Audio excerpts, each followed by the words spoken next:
Each week, the price of a $10,000 boat will be reduced 5% of the previous week's price. If we assume that it is not sold, what will the price be after 10 weeks?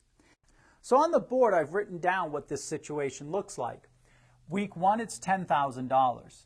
In week 2, since it's reduced 5%, that means it's worth 95% of what it was. So that's 0.95 times 10,000. And in week number 3, it would be 0.95 of week number 2. So that's 0.95 squared times 10,000. We want to know after 10 weeks what the value will be. So first, recognize that this is a geometric sequence where a sub 1 is equal to 10,000 and r is equal to 0.95.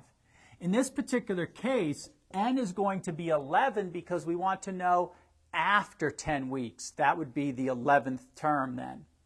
So we have a sub n is equal to a sub 1 times r raised to the n minus 1 as our general formula for a geometric sequence. We're interested in a sub 11.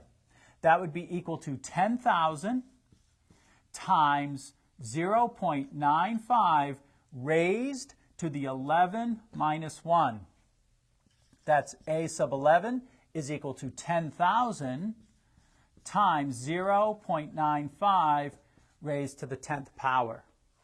We substitute those values into our calculator, and we would find that a sub 11 is equal to 5,987.37. And that means that after 10 weeks,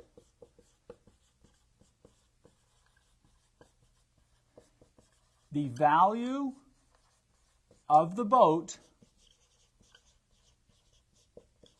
will be $5,987.37.